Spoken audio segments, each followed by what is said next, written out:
बिस्मिल्लाहिर्रहमानिर्रहीम। अस्सलाम वालेकुम माय यूट्यूब फैमिली, कैसे हैं आप सब। उम्मीद करती हूँ कि सब खैरियत से हैं और आपकी दुआओं से मैं भी ठीक हूँ।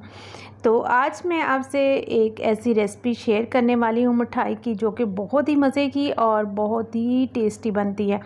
बिलीव मी, अगर आपने कुछ अच्छा और टेस्टी और हेल्दी खाना है तो ये मिठाई आप ज़रूर ट्राई कीजिएगा।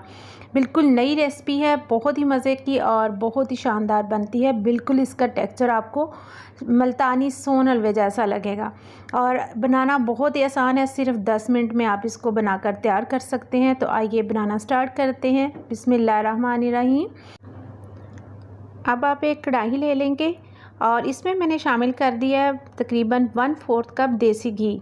आप नाशपाती घी भी यूज़ कर सकते हैं, लेकिन आपने इसमें ऑयल यूज़ नहीं करना। और उसके साथ मैंने 1 कप जो है ना वो चावल ले लिए, जिनको मैंने अच्छी तरह वॉश करके सुखा लिया था।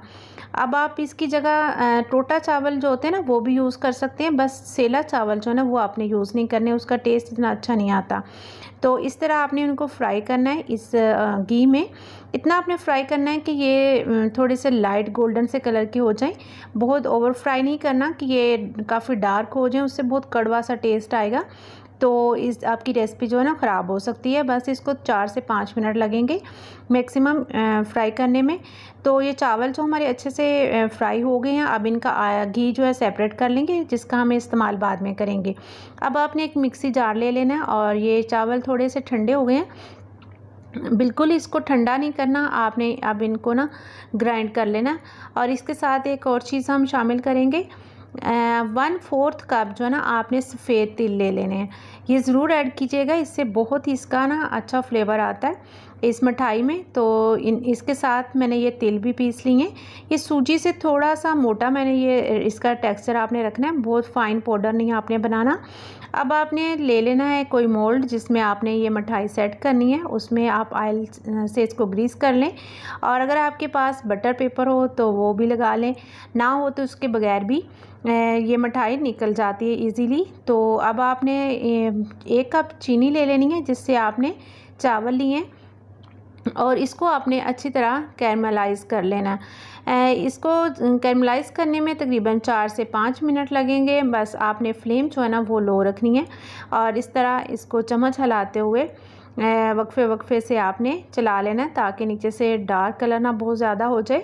तो इस तरह मुझे थोड़ा सा टाइम लगा था इसको कैरमलाइज़ करने में, और इससे कैरमलाइज़ करके ना बहुत ही मज़े की मिठाई बनती है। बिलीव मी, इसका टेक्सचर, इसका कलर और इसका टेस्ट सभी जो है ना चेंज हो जाते हैं, सिर्फ ये चीनी को अगर आप कैरमलाइज़ करके ना ऐड करते हैं तो। अब आपने इसके अंदर वो जो पाउडर हमने बनाया था ना चावलों का और तिल का, वो आपने इसमें शामिल कर देना। इनको आपने फ्राई नहीं करना। अब इसी स्टेज पे मैंने इसके अंदर जो घी बचा था ना, जो मैंने इसमें से स्टेन किया था वो ऐड किया था, वो थोड़ा सा स्किप हो गया, आपने वो इसके अंदर शामिल कर देना। अब आपने इसको फ्राई नहीं करना, बस अच्छी तरह मिक्स हो जाए। तो यहाँ पे हम एक इसमें चीज़ डालेंगे, यानी कि नारियल का बुरादा। ये तकरीबन 1/2 कप मैं इसमें ऐड कर रही हूँ और बस हल्का सा इसको मिक्स कर लेंगे। यहाँ पे आपने इसको ज़्यादा फ्राई नहीं करना, क्योंकि चीज़ें हमारी तकरीबन सारी जो हैं, चावल जो हैं ये हमने ऑलरेडी फ्राई करके इसमें ऐड किया था। अब जब अच्छी तरह मिक्स हो जाए तो यहाँ पे मैंने 1 गिलास जो है ना दूध लिया था, फुल फैट मिल्क के, मैंने मलाई के साथ ही इसमें लिया था। दूध इसमें ऐड कर देंगे। ये जब आप दूध ऐड करेंगे तो इस तरह आपको लगेगा कि ये गुठलियाँ सी बन गई हैं, आपने परेशान नहीं होना, क्योंकि चीनी को जब कैरमलाइज़ करके बाद में हम दूध या पानी में ऐड करते हैं ना, पानी वगैरह, तो वो ऐसे एकदम से ऐसे लगता है जम गया। जैसे जैसे ये गर्म होगा तो ये सेपरेट होना स्टार्ट हो जाएगा। अब इसमें थोड़े से मैंने ड्राई फ्रूट ऐड कर दिए, आपके पास हों तो आप ज़रूर ऐड कीजिएगा, क्योंकि बहुत ही अच्छा इससे फ्लेवर हो जाता है। कोई भी मिठाई हो तो ड्राई फ्रूट ना इसमें ऐड करें तो बहुत मज़े की लगती है। यहाँ पे मिठाई हमारी जो है वो तैयार हो चुकी है। अब इसके अंदर मैंने नारियल और बादाम और पिस्ते वगैरह ऐड कर दिए। मैंने थोड़ा उनको मोटा मोटा काट के ऐड किए। इसमें नारियल का जो टेस्ट है ना बहुत ही मज़े का लगता है। आप इस तरह मोटा काट के डाल लें या उसको ग्रेट करके डाल लें। ये देखें इस तरह का कितना मज़ेदार सा ये जो मिठाई का कलर आपको लग रहा है ना, आपको सोन हलवे जैसा इसका टेस्ट लगेगा जब आप इसको बना के खाएंगे।